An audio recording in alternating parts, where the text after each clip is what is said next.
Quando o Que Horas fez muito sucesso, eu sofri muita violência de gênero. Uma coisa que eu nunca tinha sofrido antes. Assim, eu sempre fiz sucesso, mas sucessos menores. E nunca tinha vivido isso. No Que Horas eu realmente sofri muita violência.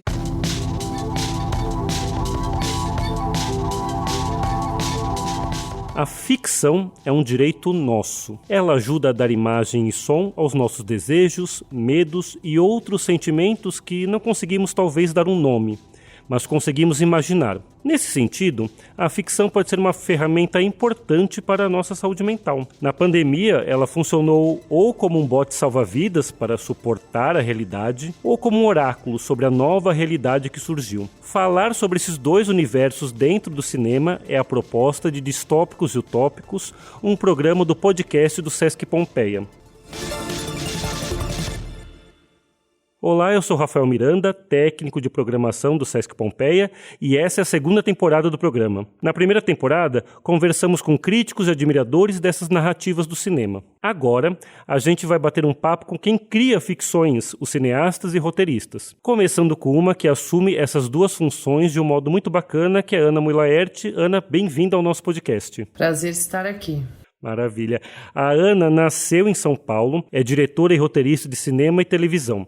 Nas últimas 3 décadas, trabalhou na criação e roteiros de séries para televisão como Mundo da Lua, Castelo Rá-Tim-Bum, Um Menino Muito Maluquinho, Filhos do Carnaval, As Canalhas, entre outros. No cinema, colaborou nos roteiros de vários longas, entre eles O Ano que Meus Pais Saíram de Férias, do Cal Hambúrguer, e Praia do Futuro, do Karim Ainus. Dirigiu vários curtas, entre eles o premiado e maravilhoso A Origem dos Bebês, segundo Kiki Cavalcante, e 5 longas-metragens, entre eles Durval Discos e Que Horas Ela Volta, vencedor do Panorama Audience Award na Berlinale e Sundance Jury Special Prize 2015, lançado em mais de 30 países. Em 2021, lança o documentário Alvorada. Atualmente trabalha na pré-produção do seu novo longa, O Clube das Mulheres de Negócios. É membro da Academia de Artes e Ciências de Hollywood, é mãe de José e Joaquim. Ana, eu queria começar a nossa conversa. Você ser membro da Academia de Artes e Ciências de Hollywood, assim, para quem está ouvindo, você faz parte da Academia do Oscar. É isso, né? Sim. Acredito que você faz parte você é uma das votantes. Sim. Mas além das votações, o que mais acontece assim, na Academia do Oscar, assim, por pura curiosidade? Olha, basicamente assim, a gente recebe todos os filmes do ano. Antes era físico, DVD, e agora é tudo online. Então agora tem esse screening room, então você tem acesso, assim, é um privilégio. O ano inteiro você tem acesso a tudo que acontece.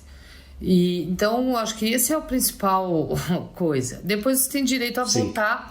E além disso também você tem direito a votar nos próprios membros, o presidente, os diretores de boards e tal. E também participar de atividades, enfim, estudantis e tal, que são atividades menos importantes, que você não é obrigado a trabalhar, mas se você quiser, sim. Sim.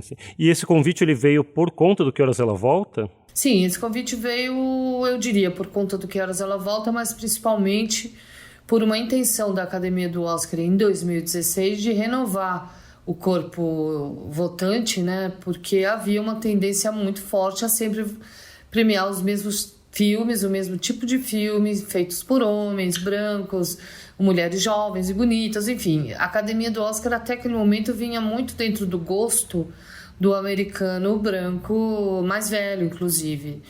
E aí, como em 2015 foi um ano muito forte, né? Foi uma virada no feminismo, com o Me Too e a prisão do Harvey Weinstein, várias outras discussões que vieram à tona, também de raça, né? E aí eles conseguiram, acho que muitas feministas conseguiram que falar, gente, assim não dá mais, precisa abrir, e aí eles convidaram em 2016 700 novas pessoas, quase a maioria mulheres, pessoas pretas e estrangeiros, e aí começou uma diversificação, uma democratização desse corpo votante. E que é perceptível nos filmes agora, né, que são indicados, né? É muito... Você percebe uma diferença, sim. Por exemplo, o Parasita, que ganhou o melhor filme, entre vários outros prêmios, não aconteceria isso antes. Ou mesmo no próprio ano de 2016, ganhou Moonlight, que já foi uma enfim, um protagonista negro, gay e tal. Então, enfim, eu acho que eu fiz parte desse processo de democratização dos eleitores do Oscar. O programa, o podcast, ele é pensado para se falar sobre cinemas distópicos e utópicos, né, sobre essas narrativas, muito por conta dessa pandemia que a gente atravessa ainda, né, ela não acabou. E aí eu geralmente pergunto, né, para os convidados como que eles passaram, né, como você passou a pandemia, né, o que aconteceu com você nesse 1 ano e quase 8 meses, 9 meses. Olha, eu passei a pandemia assim, sinceramente, eu estava precisando muito de uma pausa. Eu estava tentando dar essa pausa, eu diria, desde o final do lançamento do Mãe Só Uma, que foi em 2016. Então eu já estava 2017, 18 e 19 trabalhando quase sem combustível. E eu não conseguia parar pela própria movimentação social, que não te deixa. É um podcast aqui, é uma coisa ali, é um negócio ali. Quando veio a pandemia, eu falei, agora eu vou poder realmente dar a pausa, a grande pausa que eu estava esperando. Então, no primeiro ano, eu realmente trabalhei muito pouco. E fiquei em casa com meus filhos, cozinhei muito, limpei casa, lavei roupa, cuidei do jardim, fiz uma horta, sabe? Eu me dediquei a essas coisas do ser humano mais simples da vida que eu estava muito precisando. E esse ano já houve uma retomada gradual do trabalho, mas eu posso dizer que, assim, para mim, sem levar em conta o panorama mundial ou nacional, foi muito positivo, porque eu consegui o que eu estava... Era o meu maior sonho, era dar uma pausa. E muita gente comenta, né, que essa pausa, algumas pessoas se dedicaram muito à escrita, à leitura. Acho que você, como roteirista, então, não sei se isso foi produtivo para você. Sendo sincera, eu li até livros, até que eu li, mas eu escrevi muito pouco, apesar de que eu escrevi meu roteiro novo também, mas foi só. E assim, fiquei muito afastada das telas, vi muito pouco filme, série muito pouca também, quase nada, porque eu queria limpar mesmo, eu queria esvaziar o cérebro mesmo, não adiantava ficar vendo um monte de filme. Eu fiquei realmente na lida da casa, assim, fiquei muito amiga da Cândida e essa horta. Realmente eu saí das telas, eu saí do mundo da ficção, fui para o mundo da realidade, assim. Você, como espectadora, na verdade, você tem uma relação com filmes e séries no sentido de você assistir para esquecer dos problemas, que foi outro movimento que alguns fizeram por conta da pandemia. Você tem algum filme, alguma série específica que você assiste para esquecer do que está acontecendo, do mundo em volta? Não, eu não uso o cinema para esquecer, porque é a minha profissão, eu não consigo olhar um filme e esquecer. Para mim, sempre que eu vejo um filme ou uma série, o meu senso crítico tá ligado. Então eu não tenho essa de ver série para esquecer, não. E ficções distópicas, essas ficções apocalípticas que agora, né, durante a pandemia, a gente assiste já com outro olhar, ou já começa a fazer associações com o mundo que a gente está vivendo. Você gosta desse tipo de filme? Você tem algum filme nesse sentido favorito? Eu não assisto muito, mas tem assim, por exemplo, aquele primeiro episódio da série, que agora esqueci o nome, Black Mirror, eu acho uma obra-prima, por exemplo. E essa série eu acho muito boa. E eu gosto de alguma coisa ou outra, mas não é um gênero assim que eu procure. Olha, eu sendo sincera, eu não tenho um gênero assim que eu vou atrás. Quando muita gente fala da mesma coisa, eu vou ver. E assim, mas tem que ser muita gente mesmo. Hoje em dia eu tenho muito cuidado com o que eu boto pra dentro, sabe? Coisas que não são maravilhosas, incríveis, eu não vejo. Agora, sim, se alguém falar... Tem um filme incrível, Parasita. Eu saio correndo e vou na primeira sessão do filme. Por exemplo, O Som ao Redor, que é o filme do Kleber, que todo mundo falava. Eu fui às 14 horas no Cine Botafogo, entendeu? Mas como falei, eu não uso o cinema para uma diversão qualquer, não. Para mim, cinema é muito sério. E série também. Recentemente, todo mundo estava falando dessa White Lotus. Aí você ouve aqui, eu ouvi aqui. Aí eu fui ver. Aí amei. Assistir rapidamente e tal. Mas eu não tenho um gênero nem nada que me puxe assim. Você até comenta, né, que você não tem um gênero favorito. Eu lembrei de uma entrevista sua, agora não lembro de onde, mas que perguntaram, né, qual é o filme que você mais assistiu? Eu sei lá o que eu estava esperando, mas aí você falou Rocky o Lutador. Eu acho que era o último filme que eu esperasse que você falasse. Imagina que seja uma entrevista antiga, né? Rock o Lutador foi um filme que eu amei na puberdade. Realmente, eu vi várias vezes em sala, né? E, de fato, sim, gostei. Mas hoje eu imaginei até que você ia falar hoje, o filme que eu sempre falo é o Laranja Mecânica, que é um filme distópico. Mas, na verdade, o foco é a gente falar sobre os seus filmes, né, sobre os seus trabalhos. A gente vai começar agora com Que Horas Ela Volta. A gente vai ouvir a sinopse. O filme foi um grande sucesso nacional no ano que ele foi lançado, 2015. É sobre uma empregada doméstica, a Val, interpretada pela Regina Casé. Ela mora no trabalho, uma casa de família no Morumbi. Aí a Val recebe a visita da filha dela, a Jéssica, que vai morar uns dias com ela porque veio para São Paulo para prestar vestibular. Só que a convivência entre a Jéssica e os patrões da Val fica complicada, colocando a Val numa situação ali bem delicada.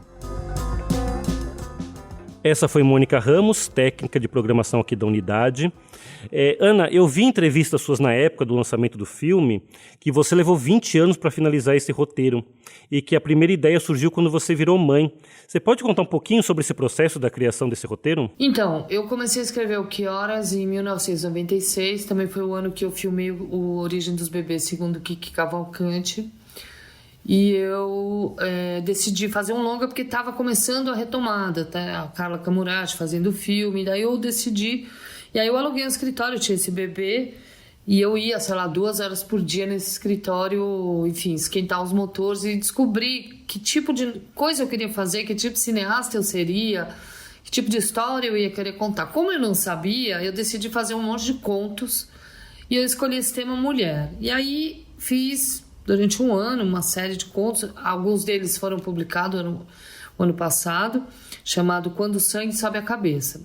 E depois de fazer os contos, eu acabei fazendo um romance chamado Porta da Cozinha, que também estão querendo publicar, quem sabe eu publique, que era a história de uma empregada que ela dormia na casa dos patrões de segunda a sexta, numa casa rica, e no fim de semana ela era empregada doméstica, cozinheira, e no fim de semana ela ia para a comunidade, e lá ela era uma grande autoridade, ela era uma vidente, ela tinha poderes, e ela era uma pessoa que ajudava, enfim.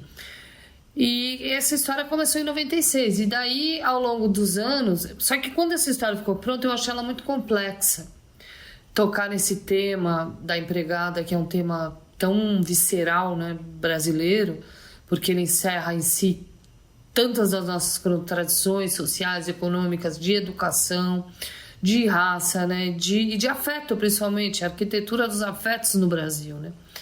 E eu falei, gente, eu não tenho ainda como diretora experiência para encarar esse tema, e aí procurei uma história mais simples, que acabou sendo o Durval Discos, depois aí eu retomei o Que Horas Ela Volta, que ainda era a Porta da Cozinha, aí virou Entre Ela e Eu.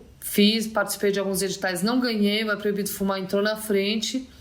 E aí quando acabou É Proibido Fumar, eu falei, não, agora eu vou pegar de fato. E aí veio a última versão, que já era Dona Bárbara e tal, já era mais ou menos essa história que acabou sendo filmada. Então, não é que eu fiquei 19 anos em cima de um roteiro, mas foi o tempo que durou até chegar na história, enfim, entre os acasos, editais ganhos e perdidos, na história que eu entendi como pronta e madura para mexer num tema tão importante. Teve nessa escrita, né, desse roteiro, né, que você parou, continuou, teve uma ordem do surgimento desses personagens? Eu acredito que a Val, né, que talvez não se chamasse assim, mas foi a primeira, depois a patroa. Você percebeu uma ordem desses personagens aparecendo na escrita? Na verdade, assim, depois do É Proibido Fumar, eu contratei a Maíra Boller, que é uma diretora também, para fazer uma pesquisa. E a gente conversou com várias pessoas. Eu meio abandonei quase tudo que eu já tinha feito e a gente acabou...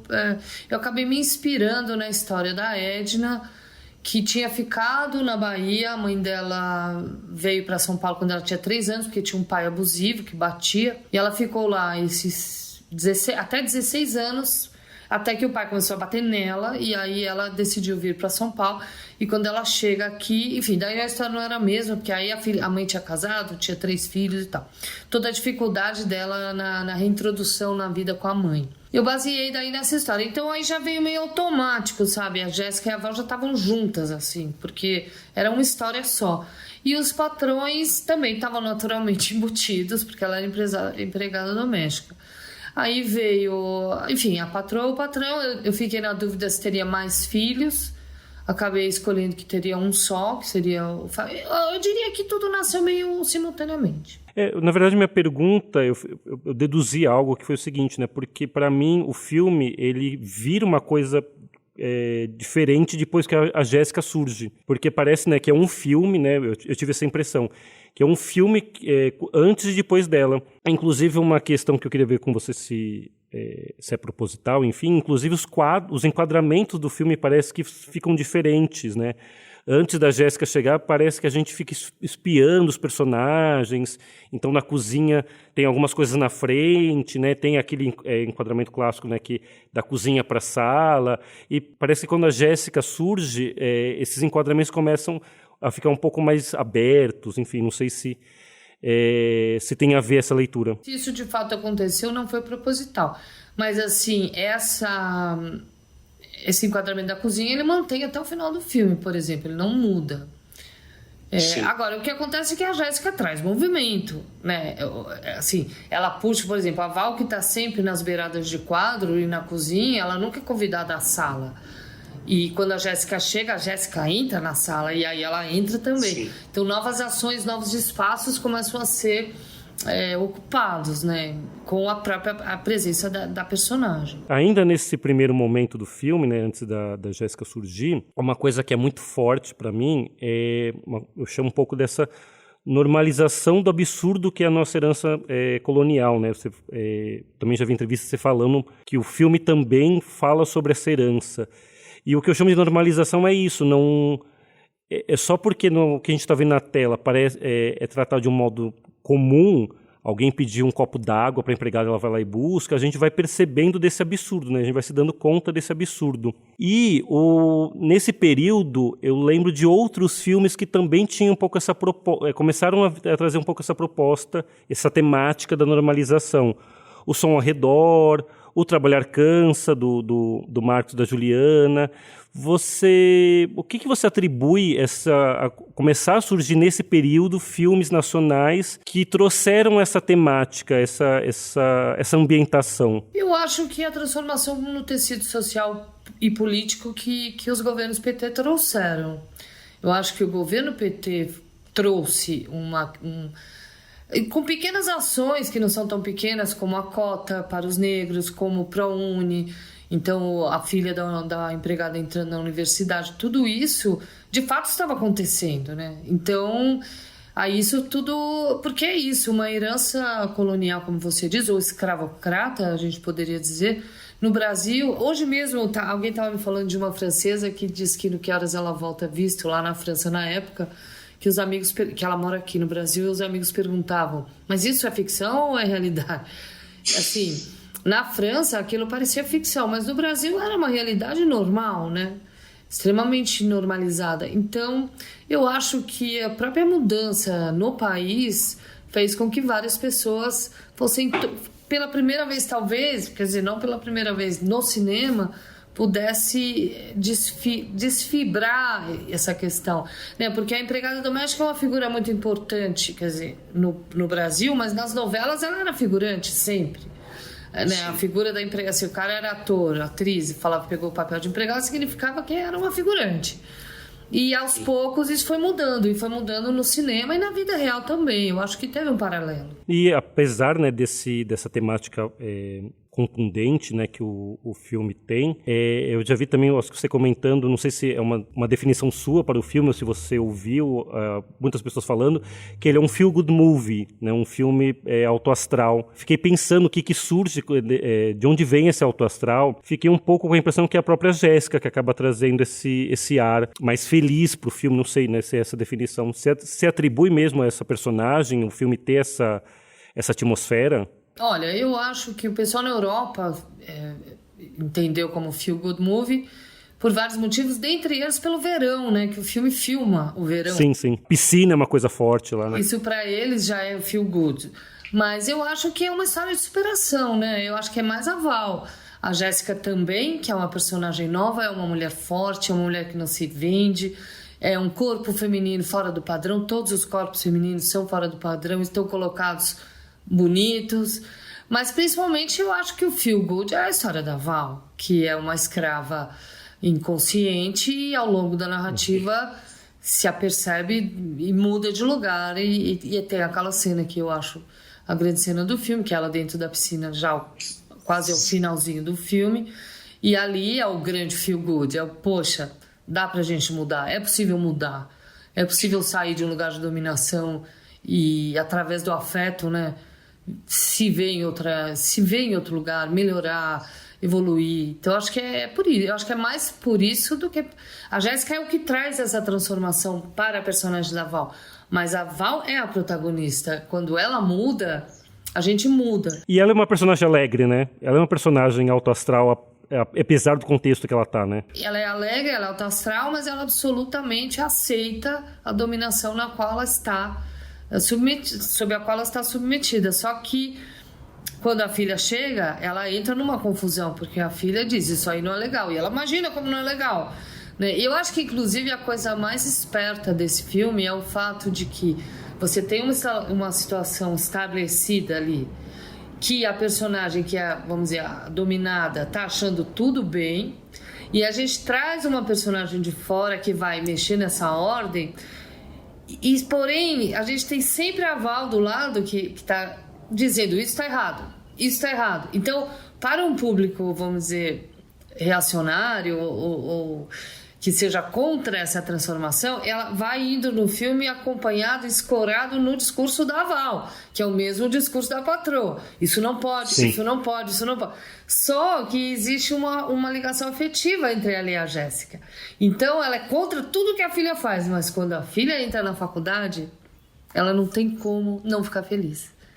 E Sim. Aí o público dá uma rasteira em todo mundo. O filme dá uma rasteira no público que estivesse contra a Jéssica. Porque muita gente, você sabe, era contra a Jéssica. Mas sim. No final não tem como, porque aí a Val muda. E depois, né, que a Jéssica passa na faculdade, que tem a cena da piscina, que nas pesquisas que a gente fez aqui para fazer o roteiro, né, desse trabalho, quase todo mundo fala que a cena favorita do filme é esse momento. Como que surgiu essa ideia da cena da piscina? Porque realmente ela é muito tocante, ela é muito forte. Eu lembro vendo o filme no cinema, algumas pessoas chorando, né, nesse momento. De onde surgiu a ideia dessa cena? Então, essa cena ela é uma série de cenas, né, que culmina nessa cena.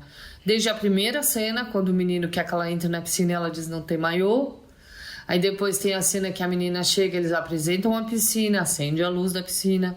Aí depois a menina não pode entrar na piscina e cai na piscina, aí dá todo aquele rolo, para quando há essa transformação que a filha cai na piscina, então a Val entrar na piscina como um símbolo, né? A piscina é esse espaço de lazer, é esse espaço de luxo, que historicamente é negado a uma parte, né? E aí, então, né, no final, essa parte se vê no direito de entrar. Mas a piscina tá vazia, né? Não tá aquela piscina cheia num dia de verão. A Val não tem maiô, ela entra sem maiô mesmo. Só que a piscina tá batendo na... Então, assim, essa cena ela veio numa progressão e ela acontece no final do filme como um símbolo da mudança da personagem da Val. Mas tem uma curiosidade que a Regina Casé, no dia de filmar essa cena, ela mesmo contou isso em entrevistas, ela cismou que a cena estava errada. Que não era legal entrar na piscina à noite, que estava muito frio, que era tudo azul, que não dava vontade, que deveria ser de dia no sol. E aí eu tinha certeza, eu sou roteirista do filme, que não, que aquela personagem não andaria tão rápido. Para ela chegar e entrar naquela piscina de maiô no sol, precisaria muito mais filme, vai. E aí ficou aquela briga entre nós duas. Briga não, porque eu não saí do lugar. Falei, não, Regina, eu tenho certeza. E ela se sentindo mal, mas no fim, a gente botou a câmera dentro da piscina e ela tava... E aí ela, na verdade, ela não sabia bem o que ela ia fazer. E hoje eu entendo que ela sabia que era a grande cena do filme, talvez estivesse nervosa ali. E ela tava agoniada porque ela não entendia. E aí, na hora de rodar, acho até que já tava rodando, eu falei, Regina, que pânico, isso é só uma traquinagem. E dessa palavra traquinagem, ela fez tudo aquilo que tá lá, tá na tela, né? E você vê que o espírito da traquinagem tá mesmo, né? Na cena inteira, ela brinca, ela... A traquinagem de ligar pra filha, né, falando baixinho, né, tipo, olha, eu tô na piscina, ouve. Ou seja, agora eu te entendi, né? Eu tô com você, eu te amo, né? Tudo isso que tá... Então ali foi uma junção, o roteiro inteiro ali, ele floresce, né? Continuando aqui o nosso podcast, agora você tá fazendo, né, um roteiro sobre uma distopia. O título do filme é O Clube das Mulheres de Negócios. Vamos ouvir a sinopse. Eu li numa matéria que ela tá há 6 anos nesse roteiro. Parece que ela fala de um mundo onde os papéis de gênero que os gêneros ocupam, em sua maior parte, são trocados.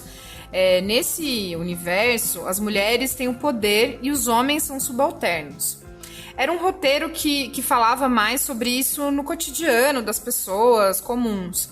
Só que quando chegou a pandemia, ela começou a mudar o foco para transformar o filme numa distopia. O roteiro do Que Horas demorou 20 anos, esse está em 6. Você já falou, né, que o roteiro do Que Horas não foi proposital, né, demorou esses 20 anos, mas eu queria saber, você costuma ter esse tempo de execução dos seus roteiros? Eles levam mais tempo mesmo para serem feitos? Sim, viu? Às vezes eu acho que não, que vai ser menos, mas na verdade nunca é. Você vê, do Durval pro É Proibido Fumar acabou sendo 7 anos também. Do É Proibido Fumar pro Que Horas foi... Acho que foi um pouco menos... foi também 7 ou 6. E agora já tá em 6 e a gente deve filmar no que vem, então vai acabar dando 7. Demora, porque entre captação, elenco, dinheiro, aí você revê, aí você dá um salto... Eu sou muito aberta a refazer, a dar salto, sabe? Tá ali um negócio. Enquanto não chega num brilho nos olhos, eu tô sempre querendo mexer, eu tô sempre querendo mudar. E esse roteiro passou por um salto muito grande. Ele, de fato, essa sua sinopse está correta, ele era um filme mais... Enfim, uma comédia de costumes, versão de gênero, sim, de papel. Mas eram cenas cotidianas, era a vida da mulher cotidiana num corpo de homem. O que era legal e causava estranhamento, mas agora não, ele é muito maior. Ele não está só falando de gênero, ele está falando mais de brasilidade, de patriarcado brasileiro e todas as suas implicações, desde o machismo, mas também o racismo, também questão de classe e também questão ambiental. Ele é um filme bem forte. E ele se passa inteiro em um dia. Não, e tem uma coisa que, quando você fala desses cotidianos, né, os seus filmes, eles possuem esse retrato de um cotidiano de São Paulo, né, de personagens paulistas, de pessoas comuns. E você agora começa a escrever uma distopia, né? Eu fico me perguntando, pergunto a você, foi mesmo a pandemia o motivo dessa mudança? Assim, foi. Sem dúvida foi, porque eu acho que nós estamos vivendo uma distopia política, social, econômica, né? Então, sem dúvida, a pandemia e a situação política, eu acho que já é distópico. Então, quase que eu senti que ou era distopia ou era abaixo do real, assim, sabe? Mas também o filme tem algumas características que voltam ao Durval Discos. Engraçado. Então, tem algo aí também que já tá em mim, que talvez eu não soubesse. Mas esse, mais que tudo, ele é um filme de ação, ele é o meu filme, eu diria, mais cinematográfico até hoje e mais complexo também. Uma das perguntas assim você acha que é uma coisa diferente do que você já fez até agora? Assim, se ele é uma mudança assim, na sua filmografia? Ele tem elementos de vários filmes, mas ele é sim uma mudança, ele é um salto, por exemplo, em termos de elenco, ele é um elenco muito maior, são 9 mulheres de negócios e são 2 protagonistas, e nem estou contando tudo porque ainda tem uma grande protagonista que eu nem vou falar, e enfim, também ele se passa todo em um dia, então ele tem várias características, vão ser cenas maiores, vai ter efeito especial, é uma coisa que eu nunca fiz. Eu senti assim, o Que Horas Ela Volta, ele foi uma coroação da minha carreira, né? Eu tô fazendo cinema há 30 anos e o Que Horas foi um grande sucesso, um filme que marcou, não só em termos de cinema, mas em termos de discussão, de representatividade, de identificação das pessoas com o filme. E aí eu falei, bem, para onde eu vou agora? E eu dei um salto. Eu não tô indo mais do mesmo de jeito nenhum. Tanto eu tô me sentindo uma principiante, assim, começando de novo, estudando, assim, como se fosse a primeira vez, porque de fato é. Ainda nas pesquisas de entrevistas que você deu, né, durante o lançamento do Que Horas Ela Volta, você dava vários relatos do machismo que você acabou encontrando no mundo dos negócios do cinema internacional. Tem um relato que você dá de um produtor que ele está falando do seu filme, você está na conversa, mas ele está falando com outra pessoa, né, um homem, e não para você. E o seu próximo trabalho vai chamar O Clube das Mulheres de Negócio. Tem um pouco dessa experiência que você acabou vivendo, né, no lançamento do Que Horas, que você traz para esse novo roteiro? Com certeza, essa é a motivação. Quando o Que Horas fez muito sucesso, eu sofri muita violência de gênero. Uma coisa que eu nunca tinha sofrido antes. Assim, eu sempre fiz sucesso, mas sucessos menores. E nunca tinha vivido isso. No Que Horas eu realmente sofri muita violência. E foi muito chocante, porque no mundo dos homens, quando um homem faz sucesso, ele é querido, festejado, bem-vindo. E eu vivi essa situação de ter feito um sucesso muito acima do normal para mulheres na área. E em vez de ser bem-vinda e tal, eu fui, sim, bem-vinda e festejada pelo público e pela crítica. Mas em muitas áreas da minha vida eu realmente sofri muita violência. Isso foi muito chocante. Você fala, meu Deus, por quê, né? E aí esse filme é totalmente motivado por por falar disso, né? Porque não é justo. E tem uma coisa engraçada para mim, muito uma leitura do que eu imagino do que é o filme, né? Porque quando você fala que tem essa inversão de poderes entre homens e mulheres, eu não consigo ligar imediatamente a uma distopia, né? Eu acho até um novo mundo, até talvez mais interessante que esse. Mas você chama ele assim. Eu não sei se tem algo. Se você pode falar por quê, se tem alguma coisa no roteiro que. Roteiro. Mas assim, ele poderia ser chamado de distopia ou não, porque na verdade a inversão de corpos no filme é só pra gente ver melhor o que se passa. No filme, as mulheres são os homens e os homens são as mulheres. Não é um mundo futuro em que as mulheres tomaram poder, porque se fosse esse o filme, seria outra história, que eu acredito que a mulher tem uma relação mais responsável com o poder do que o homem. Isso foi provado aí nas lideranças durante a pandemia, né? Sim. Então, o filme não é um futuro onde as mulheres tomaram poder. Não, o filme é agora, ou daqui um pouco, no futuro, mas são os homens no poder, só que os corpos estão trocados, pra gente ver melhor. Porque a violência do patriarcado, assim como a nossa herança escravagista, ela é tão normalizada que a gente não vê. Então, peraí, desculpa, são os homens no poder, só que o corpo é uma atriz que faz esse... Os corpos, assim, o poder no filme são mulheres.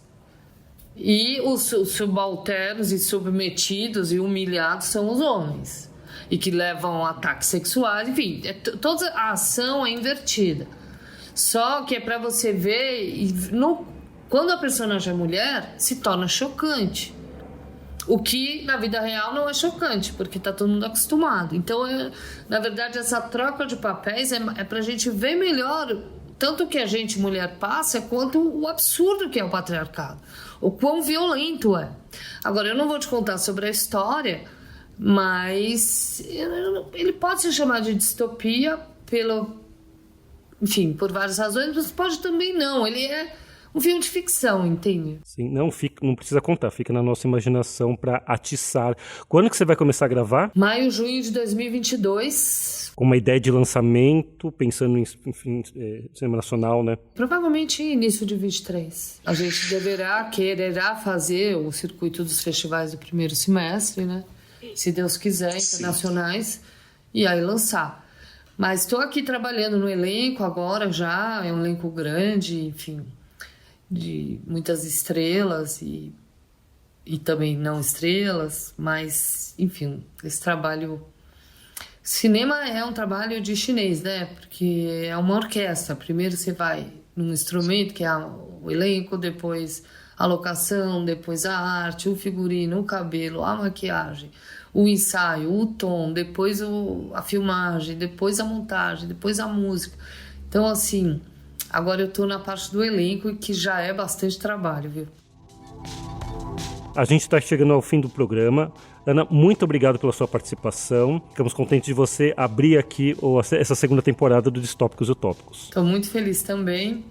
E é um tema muito legal desse podcast. Vou passar a ser ouvinte também. Esse foi o Distópicos e Utópicos, um programa dirigido por Tiago Teodoro. A edição fica por conta do Felipe Dantas. Eu sou Rafael Miranda, apresentador e roteirista. Sigam o Sesc Pompeia nas redes Instagram, Facebook e em nossos canais no YouTube e no Google Podcast. Muito obrigado e até breve.